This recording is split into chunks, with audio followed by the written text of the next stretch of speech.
And welcome to everybody from Australia and also our friends over in New Zealand too. We are very excited to have you online with us today and so grateful that you have taken time out of your busy working day to join us on our very first webinar to launch the Waves Initiative. So for those of you who don't know me, my name is Dana. I'm from Sparza, Australia, based in Melbourne, mum of two lively young girls, full-time working multitasker, often dropping balls, but kicking a few goals along the way too. When I joined the Sparza team last September, I was asked to reboot a program specifically aimed at women in the pull and spar industry. And today I'm truly honoured to be presenting the first of many webinars and events that will connect, support and provide resources to women by women. While it can often feel like we work in a typically male-dominated industry, there is absolutely no doubting that women are the backbone, fulfilling key roles that enable more pools and spars to go in the ground every day.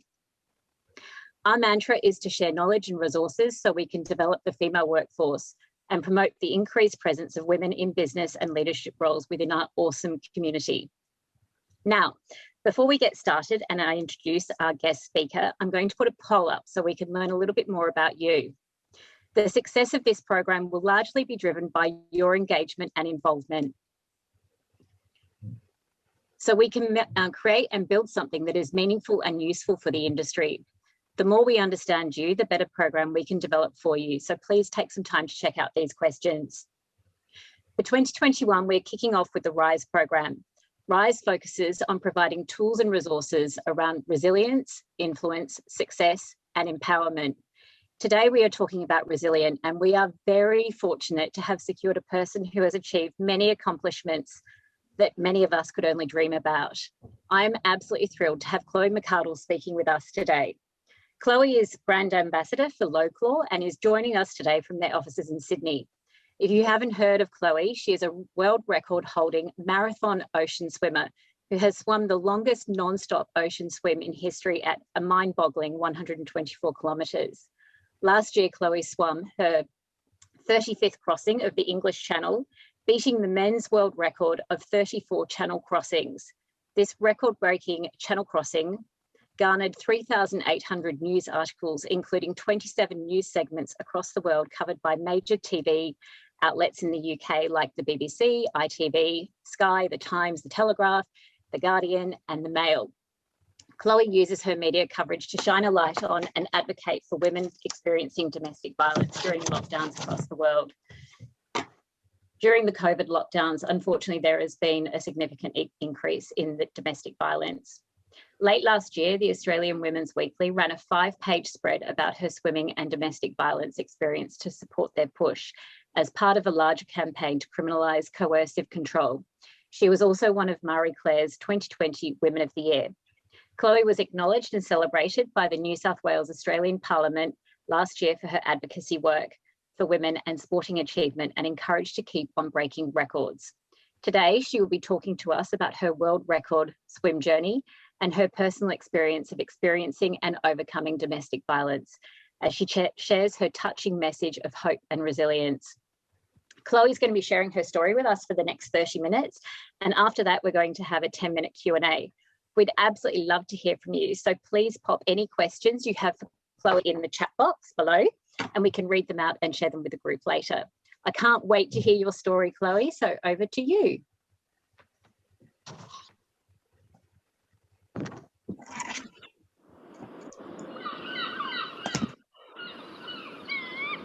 My name is Chloe McCardel, and I am a world record holding marathon swimmer.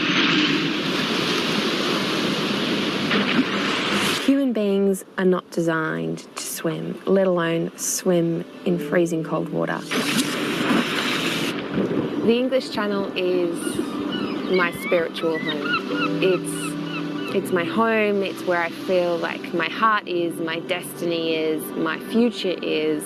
So I feel inextricably drawn to it, and yet at the same time, it torments me. When you're swimming along those last few hours, it feels like you're making no progress. because the French shoreline is literally cutting away. So as you get closer, it doesn't actually look like it's any closer. It's not becoming bigger and bigger in your visual scope. It has on many occasions tormented me. Not every English Channel swim ends well. There are many swimmers who pull out after even just 2 hours of channel swimming and are hospitalised. The longer you spend in the English Channel, the higher the chance that you're going to succumb to hypothermia. I've had a couple of really scary experiences in marathon swimming, and one was in 2011 where I was pulled out of the English Channel with severe hypothermia. And in emergency in hospital, the doctor said that if they'd left me in the water 30 minutes longer, I would have been dead. It's about pushing the human spirit. Where does our mind go and what can our body do? Do we really know our potential? When I was 19, I decided that I wanted to be the best in the world at something, and I tried a few sports, and I knew when I found marathon swimming, it was the one.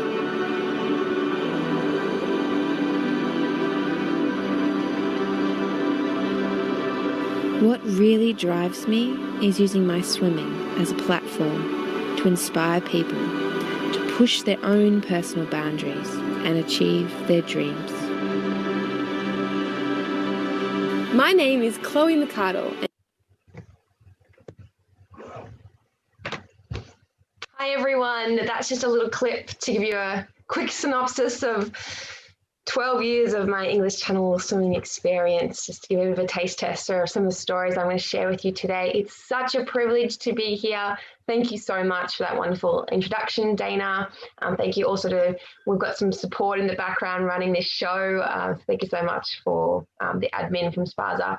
It's a wonderful honor to be here to speak to so many amazing women in this industry, and I really applaud your work that you do together and to support each other and to work on your leadership and your resilience and everything else that you're going to do through this RISE program. So it's very special to be here at the very start of this program and to share my experiences with you. I've been involved in this specific pool and spa industry for about 7 years. When I first met Paul, who's the managing director of Low Chlor Chemicals, and you guys as an industry have been so welcoming and supportive of my swimming journey, and whoever I've met has been absolutely wonderful within the industry, so thank you for that. So as you can see, most of my marathon swimming has been based in the English Channel, even though, yes, I have the world record for the longest non-stop swim. And it's really easy for people to think that, oh, well, that's Chloe, she's swum the English Channel now 37 times. She must be an amazing swimmer. And, that's all well and good for her to do. But, I'm not that talented at whatever it is, swimming, or I don't have opportunities like she does to just travel the world at a whim and things like that. I think it's easy to look at my story and think that things have come really easily. For example, I've got connections to the royal family in Bahrain, and that, might just think, oh, well, that's what happens when you're an elite athlete. You get all these incredible opportunities. But what I really want to share with you today in the short time that we have together is all of my amazing achievements literally have been built on other people succeeding before me, doing amazing things, like standing on the shoulders of giants, of successful people in marathon swimming, both men and women, learning from them. So learning from people who've succeeded, learning what works for them. So what works, what's successful, what can I incorporate in my marathon swimming, and how they done things that have, if you want to use the word failure, which I'm quite comfortable with, what have they done that has triggered failure, and what can I learn from them in their experiences as well, incorporating that into my journey. And in my journey, I'm learning from all my wins and successes, but I'm also learning from my failures. So I think on the topic of resilience, really what I want to hone in on and focus on the short amount of time we have today is just how important it is to learn from failure, from when things don't go wrong. And so when you see people who are succeeding, whether it's in your industry or elite sports people, they don't often tell you the stories of when things go wrong and all the time they've failed, the tens, the possibly hundreds of times they've failed at something. So in my bio, it talks about, I've swum the English Channel 37 times with the world record, and it doesn't say, but I've got like 25 awards from the Channel Swimming Association and things like that. That's all well and good. That's what what success quote unquote looks like. But what isn't in that bio, what you haven't really seen yet, is the challenges that I've gone through along the way. And I've been through so many tough things. For example, when I started swimming only because I was super embarrassed that I didn't know how to swim, and everyone else in my year level, when I was in grade 6 at school, they all knew how to swim. So grade 6 kids were sent off to the local pool by our primary school just to make sure we all had some basic swim skills. And I came from a middle class background, and everyone else had already been sent off to swim lessons. And I was a kid looking around going, oh my God, I don't know how to swim. So the only reason I learned how to swim was I was 10, super embarrassed. And I said to my mom, can I have swim lessons? So I didn't exactly start out as the kid that, was 3 years of age, thrown in the pool and started swimming laps. And then even though I loved swimming, I had more challenges as they went along. For example, I went to high school the next year in year 7, and I wasn't picked to represent the school in swimming in any major competition. So I was sitting on the sidelines watching all my peers swim and compete for my school in my year level, and I just did not get picked.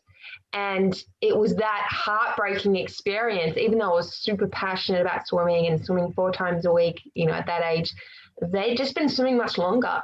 And it was fair. It was right that I wasn't picked. I wasn't fast enough. I wasn't good enough at that point, and it was heartbreaking.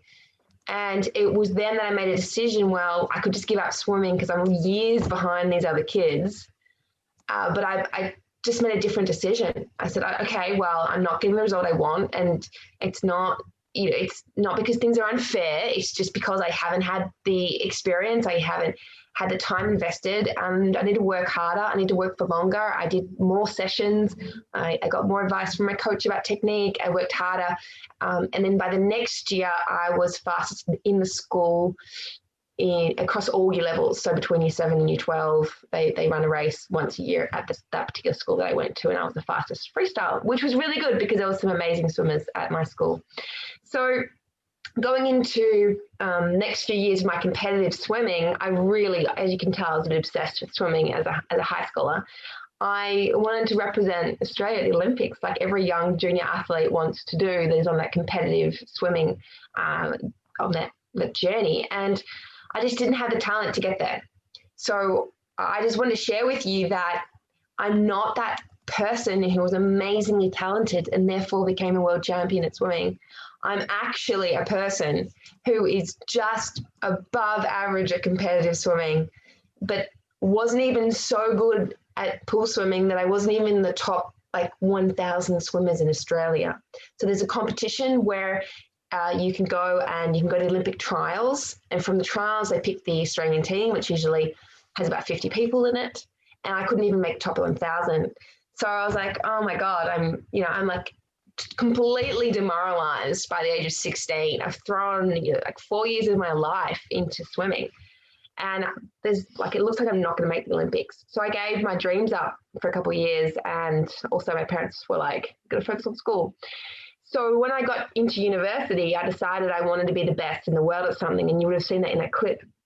And I was like, what can I do? And then I tried triathlon for 2.5 years, and I desperately really wanted to be an elite triathlete, and I was not getting the results that would reflect that I was on that right career path. So what I did by the end of that, so 2.5 years into trying to be an elite triathlete, I ran a marathon and I swam a marathon. And I realized that when I swam that marathon that I could be the best in the world. So what you can see here is that I had to really be dynamic, and I had to switch things around. Is it triathlon? Could that be my pathway to being the best in the world or something? No. Okay, well, I'll try running a marathon. Okay, how'd that go? Went all right. And then I'll go try swimming a marathon. So I had to be really adaptable because I had this goal of wanting to be the best in the world at something. I realized Olympic swimming wasn't going to be it. Triathlon wasn't going to be it. Marathon running wasn't going to be it. When I swam my first marathon in 2007, I just knew it just fitted like a glove, and I knew that I could be the best in the world at this. So something that I've found in my career is that I've had to absolutely be adaptable, because the first option that I've picked, what I wanted, hasn't always been what I've got the most potential at doing. So I kept my goal of wanting to be the best in the world, but I just remained really flexible, and I was open to changing, to transforming, and to listening to advice. So that's one thing I really would love to share with you today. Is it's so important to be adaptable. Even if you get fixated on trying to do something one particular way, it doesn't mean that that's going to be the best way for you to get to your outcome. So adaptability and picking yourself up after failure. I think one of the most harrowing things that I've had to go through as an athlete is having a huge goal and just missing that mark constantly. So you've seen a bit of me swimming the English Channel.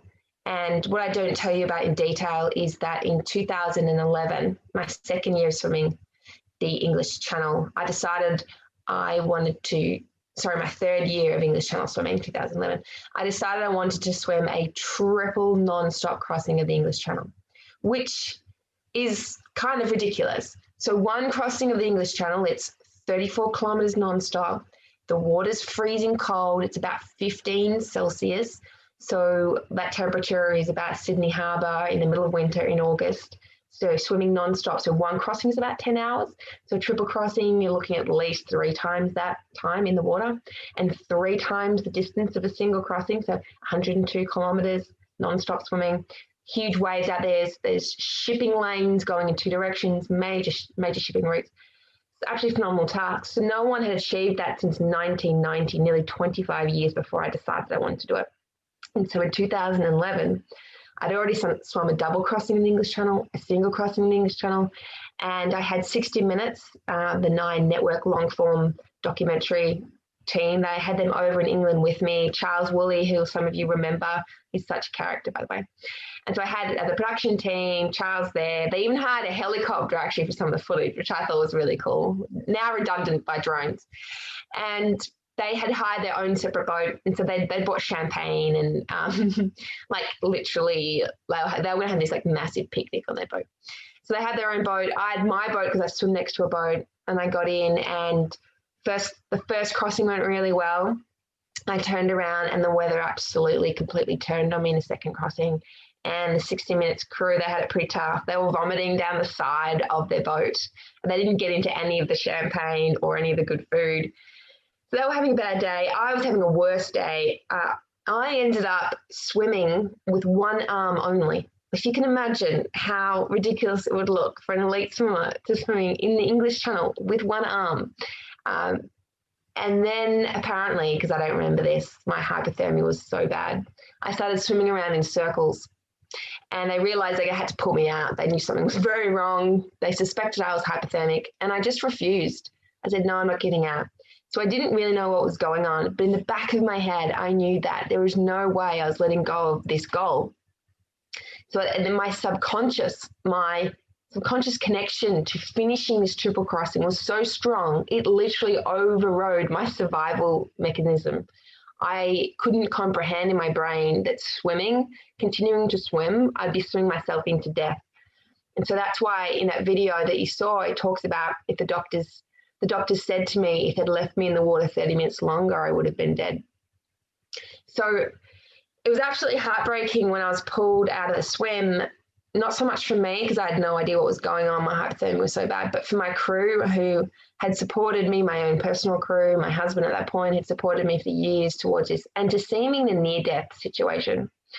So I didn't know what was going on. I was recovering in hospital for days, and then it really hit me. It was like I just failed at this triple crossing, and I didn't even fail like into lap 3. I hadn't even started that third crossing. In fact, I hadn't even finished the double crossing of this intended 3 crossings of the English Channel non-stop. So the year before, I'd done a double crossing successfully. And in this year, when they pulled me out of the water with severe hypothermia, I was like 1.5 laps in.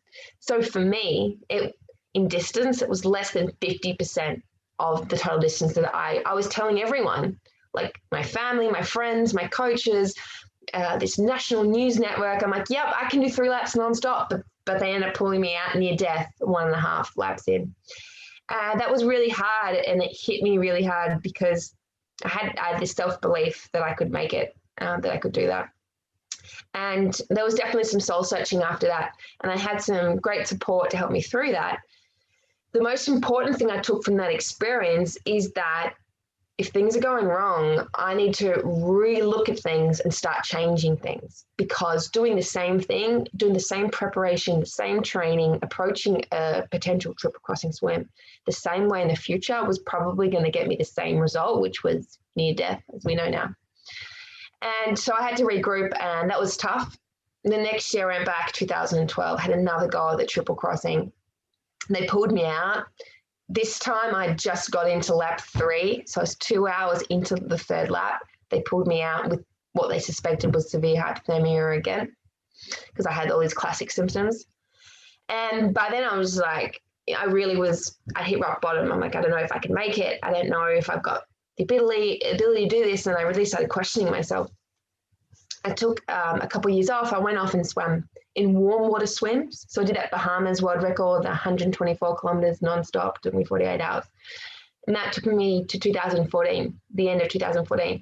So what that gave me, that opportunity, was just a distraction for 18 months where I didn't have to think about the English Channel, and I wasn't obsessed with doing 3 laps nonstop. And I didn't have to swim in cold water, which I actually don't like, by the way. I don't like swimming in cold water.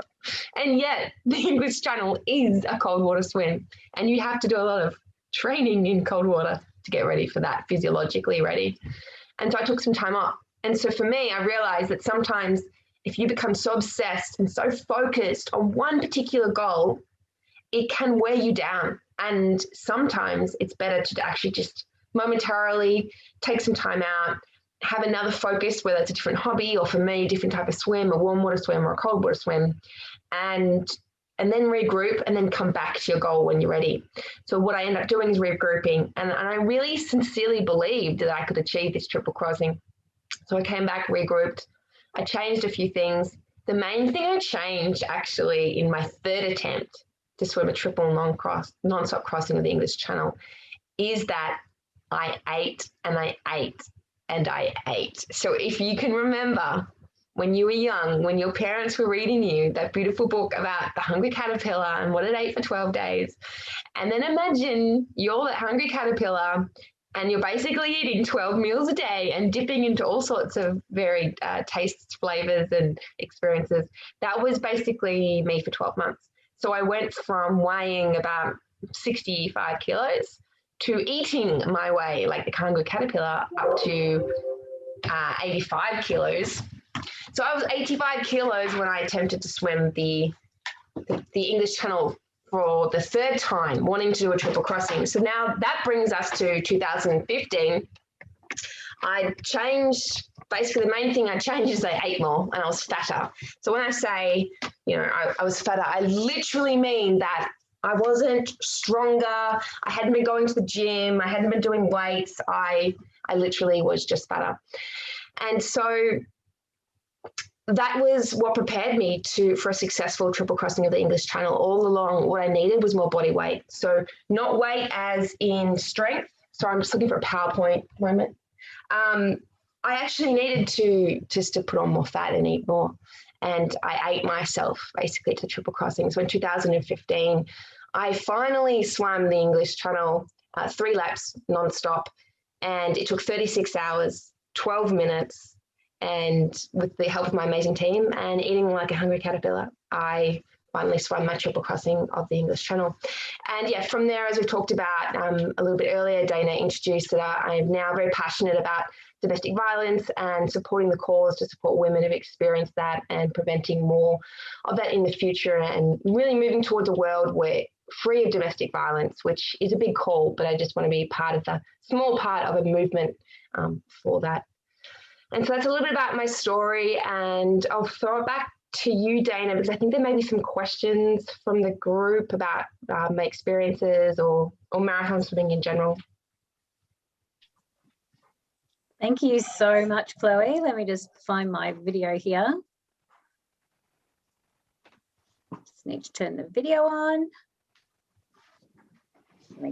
A bit of a malfunction. Can everybody hear me?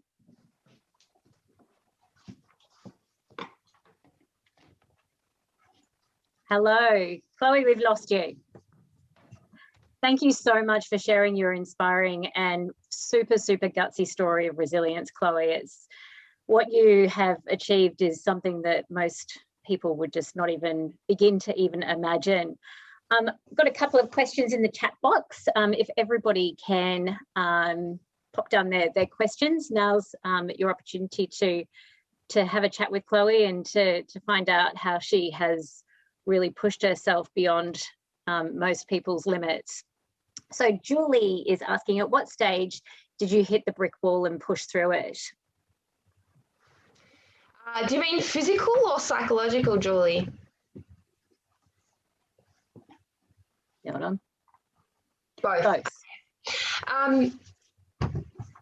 So there's this concept in marathon running, or it's come from marathon running, in that there's a point at about 30 kilometers that you physically hit a wall. And with marathon swimming, I found that you are definitely going to hit the wall at some point, and you're going to slow down. So physically, you're going to slow down. And some of it is purely physiological because your body goes from burning glucose as a main energy source to fat as a main energy source.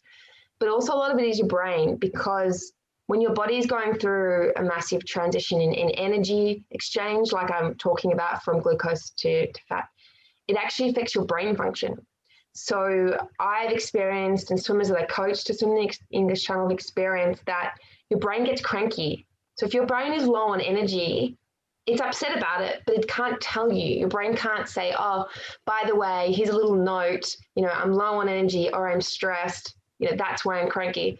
So I've experienced, hitting the wall physically, running out of energy, and then also psychologically, when I'm running out of energy, it doesn't put me in a great space.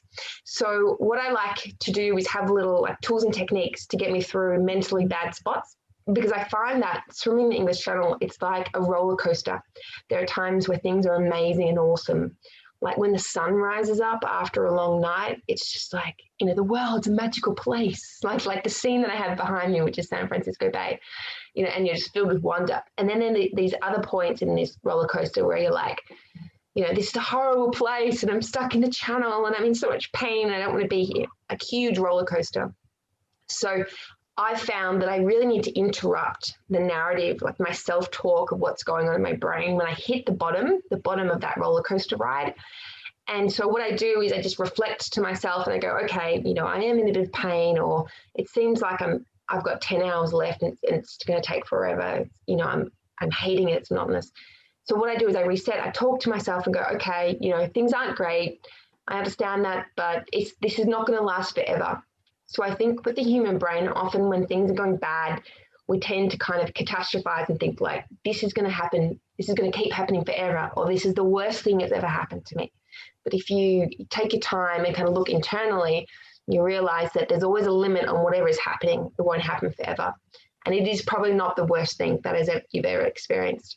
So having that awareness of what's going on in your brain, stepping in and going, intervening, and I do that. That's one technique. And then the other technique, which I love, is that I visualize a successful finish.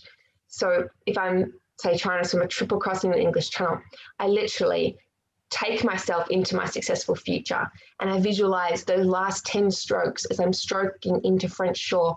What do I see in front of me? What does the landscape look like? What do the rocks look like underneath me? How do I feel? So my emotions, how do I feel when I'm out there? And I look at the sky and I look at the boat and I let myself imagine all the positive emotions that will run through me when I stand up finally and I successfully swum what I've been trying to swim for over 5 years, a successful triple crossing of the English Channel. So really transporting yourself to the future, to the positive future, because it's being stuck in that negative state, which can be really difficult. So hopefully that answers your question, but feel free to. I think that actually answers a couple of questions. Trinity had asked, how do you talk yourself into keep on going when the panic sets in? So we have another awesome question from Spiros. What do you think about during multiple hours of swimming? That's a lot of hours to be swimming. It's a lot of thinking. It's a lot of thinking time. It is. And I'm not going to sugarcoat things. I can get really bored out there. Like, I'm like, oh, I would rather just be at home watching Netflix right now. Like, home is my temporary home in England. So it's not always fun. It is kind of like you're throwing yourself into a meat processing machine, and it's just piling the pain and the monotony on for hours on end. And so I do need the tricks to kind of get me through. So one of the things I focus on, which is a positive thing that I have control over, is my stroke. Because I find that if I focus on things I can control on, I feel more empowered rather than I feel like things are happening to me. So I literally think about my technique. So where is my hand entry point? Am I pulling through strongly? Is my breathing the correct way? Am I breathing to both sides, which we call bilateral breathing? Because if I only breathe to one side, it hurts my neck a lot because it takes 34,000 strokes for me to swim the English Channel. So if you can imagine, if I'm only breathing to one side and I breathe every second stroke, that's about 17,000 neck rotations to one side. So by honing in on things that I can control and trying to deliver that at a high level, like think of excellence, okay? I can't control things outside. I can't control the waves, the water temperature, the boat course. I can't control what they're doing. I can't control the shipping routes. So these huge cargo ships up to 800 meters long and, you know, something like 20,000 tons each in weight. I can't control if they're going to come in front of me and potentially run me over. But I can control my stroke. So I'm just going to focus on my stroke right now. And the bonus with that is it gives my brain something to do. So it's not, you know, as bored. But it also means that I know that the better I can make my stroke, the more efficient I can be. So the quicker I get to France, which is a good thing, because the quicker I get to France, not only the faster my time for me is, so only comparing to myself, because that's really what's relevant, but also the quicker I can go home, eat some junk food, have a sleep, watch some Netflix. So really focusing on the process, focusing on what I can control is great, because if I obsess over things I can't control, that's really going to bring my mood down. And also it extends the perception of time. So time is the same for everyone, no matter where in the world we live. You know, there's always 60 seconds in a minute. There's always 60 minutes in an hour. But sometimes you'll find that time goes fast. Like when you're having fun, you're like, oh, where'd the time go? Or when you're hating something and it's like, oh, the time is just going so slowly. But actually time is always the same. So it's not, you cannot change time, but you can change your perception of time. So the tricks that I employ is just about what can I do with my mind to, you know, distract myself, give myself a different focus, or think about things differently so that I can have a better experience in the English Channel, which, you know, a lot of this can be attributed to life as well. There's some great tips around resilience and just sheer perseverance. How did you not let naysayers get into your head? You could have easily given up after your first attempt. Yeah, I've had some bad backlash from people outside my inner circle. For example, the first year I went to England, I wanted to swim a double non-stop crossing at the English Channel, which no one had ever gone straight to a double crossing. They'd all done single crossings, if they'd ever done a double, which doubles then were very rare. And yeah, so I didn't complete the successful 2 laps. I did my 1 lap. I didn't make the second lap for various reasons. And the backlash from this English Channel community, the people in England who were involved in the community, was horrific. And there were, yeah, all sorts of negative comments. And I thought, look, you know, it's not nice. It's never nice reading stuff that's negative about you, whether you're used to it or it's the first time ever. I just had to kind of get my head around the fact that they're not my inner circle people criticizing me. They're people that don't know me. Like, they don't know how much training I did. They don't know how many years I've been training for. And they wouldn't have known that, or they could have if they did some investigation. They may not have known that I was a competitive swimmer as a junior. Like, I had heaps of years to draw on for training.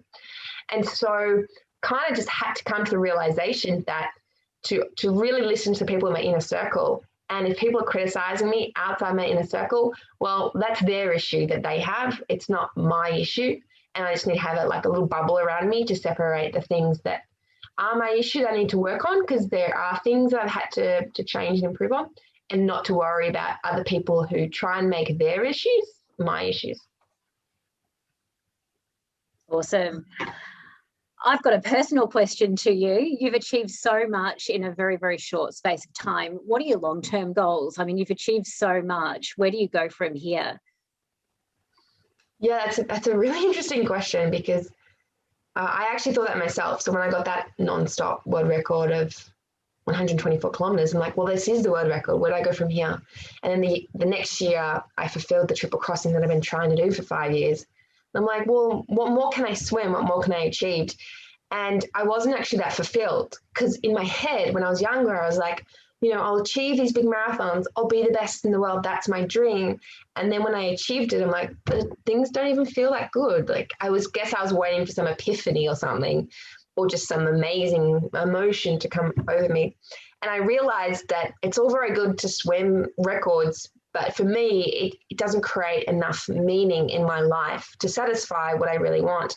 And so when I started advocating against domestic violence about a year ago, in conjunction with beating the men's world record for channel swims, the men's world record is 34 crossings. The women's record, which is the overall world record, is 43.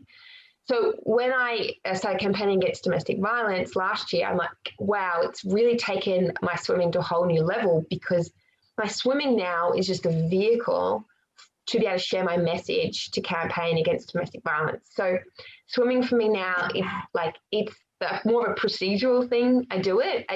And I don't always love swimming. Sometimes I do, like maybe 15% of the time I love my swimming. And the rest of it, it's more like, well, that's my job. That's what I need to do. But it gives me an opportunity, which I probably would never have had otherwise as a platform internationally, to be an advocate for something that I'm really passionate about.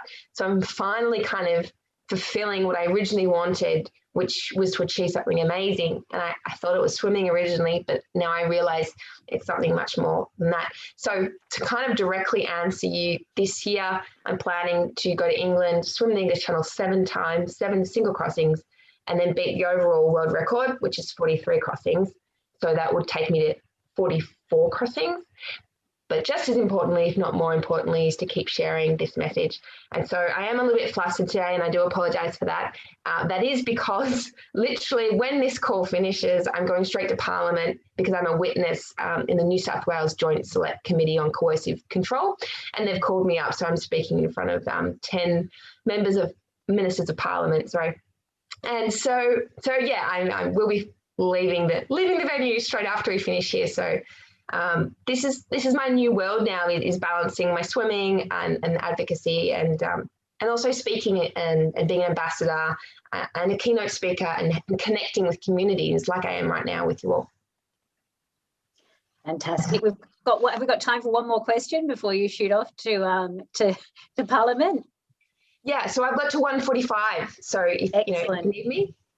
Okay, so Kathleen's asking, do you swim the entire time? Do you take any breaks? And how many hours did it take to do the triple? Yeah, so when I swim the English Channel, it's what we call non-stop swimming. So each swim starts in England, so on the shores of England, and they're not even real beaches, right? They're big rock pebbly things. So you start off these pebbles, you get in and swim constantly. So when I said 34,000 arm strokes, I literally mean they're all in the water. So we're not allowed on the boat. We're not allowed to touch anyone. There's no resting. There's no sleeping. And so that's a non-stop swim. And what was the other question? What part of that question was it? Do you swim? So you're swimming the entire time with Yes. No breaks. Yeah, no breaks. And how many hours to do the triple? So the triple crossing took 36 hours and 12 minutes. And how many seconds? I don't know, less than 60. I've got a practical question here. Do you Yeah. eat solids and fluids when swimming, and how would you do that? Yeah, so people think that, well, if it's a non-stop swim, if you had something to eat or drink, then it's kind of like having a break. And so, yes, I do have mainly liquids and occasionally solid, like a crumpet. So good. So warmth and something like sweet and buttery in the middle of a freezing cold, salty English Channel is like a dream come true. But it's not a break. So when I'm having some of this liquids or solids, I'm literally treading water. So my arms are like, well, I've only got one arm that can do anything like this, like a little fin. If you think of Nemo, one fin moving, and then the other hand is like reaching up right above me to try and grab a drink bottle to have this liquid, which has got carbohydrate in it and warm water. And the warm water is to prevent hypothermia setting in, hopefully. So in single crossings, I don't get hypothermic, but in multiple crossings I do. So that's what the liquids are. It's just sports powder with lots of energy, lots of warm water. And then I usually only have one solid feed per whole English Channel swim, and that'll be half a crumpet. But because I'm treading water during that time, it's not a rest. In fact, I find treading water is more tiring than swimming. And so, there's no breaks. You don't get a chance to stop. And unfortunately, when this feed thing happens, because the tides in the English Channel are so strong, you get swept away from France. So the tides run through the English Channel in different directions and change every 6 hours. And so if you're having a feed and you take a minute, for example, then what happens is you're going to be swept away from the direction that you want to go, because you want to be going to France, but the tide will take you maybe 300 meters in the wrong direction while you feed. So that's why my feeds are usually very quick, because it's just adding time and distance onto my swim, which I don't want. And the parts don't want, because they want me to get to France as quickly as possible so they can get back to England and get straight to the pub once they're done. Yeah. And Rhiannon's asking, what is your proudest achievement to date? Swimming wise, that would be the triple crossing, because it nearly killed me. And I went back to do it again, even though I knew it nearly killed me. So I wasn't naive about it. I knew the risks and kept failing, but I still believed that I could do it. And I think belief is probably something I didn't cover much when I did my little talk, because if you don't believe in yourself, then there's no way you're going to reach your goals. And if you're not believing in yourself, you're not going to be able to surround yourself with people who believe in you as well.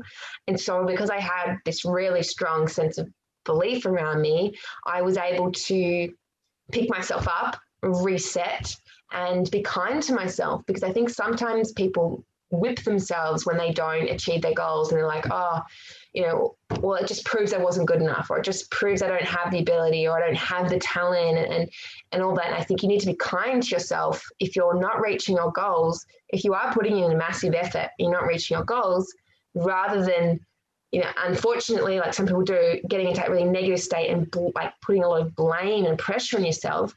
Try and take a step back and analyze what went wrong, adapt, find a new plan, and keep believing in yourself. So even though I was never an Olympic swimmer, I still believed I could achieve something huge with my life. It just took quite a few iterations to find out what exactly it was that I could match my skills, my experience, my potential, the resources I could muster around me to be the best in the world at that one thing. Great advice on resilience and really pushing through adversity and persisting even if you're headed in the wrong direction. It sounds like the English Channel has done that to you many times before. Thank you so much, Chloe, for joining us today and for being our first guest speaker to launch the Waves initiative. And thank you to everybody who's taken time out of your busy schedules to join us. I hope that you've enjoyed listening to Chloe's message about resilience and strength, and that you take a minute to really think about how you can implement some of the messages into your everyday lives. Our industry is so incredibly privileged at the moment to be so buoyant, but with that busyness also comes challenges. So it's really important that we make sure that we're taking time out to do things for ourselves, to focus on things that are going to help us grow and provide an outlet, and checking in with ourselves and our colleagues as well. We've recorded today's prezzo, so if you'd like to share with your teams, or if you have any feedback, or if you'd like to have a chat about future content with us, future webinars and events that we're going to be hosting, please reach out to me. You can email me at dana@sparza.com.au. That's Dana, DAENA, @sparza.com.au. Or you can call me on 0452 366 856, or you can connect with me on LinkedIn. And don't forget to follow us on our socials and hashtag Sparza Australia on your socials too. And remember, life is better with a pool and a spa. We're going to be announcing our next Waves webinar very, very soon, which will be focusing on influence. So please stay connected and share with other worthy women in your team so we can continue to grow the Waves community. I'll be sending out a quick survey to get some feedback on today's webinar. and would be very grateful if you can take a few minutes to let us know what you thought, how we can improve, and what you would like to see on future content that we share with you. So we can't wait to see you all again very soon. Thank you. Thank you so much, Chloe. It's been an absolute honour listening to your story. It really is awe-inspiring and incredible. Thanks for having me. I look forward to coming to an event as soon as possible in person and having conversations with as many as I can. Hopefully we'll see you at Splash, if not before. Okay. Bye, everyone. Thanks all. Bye.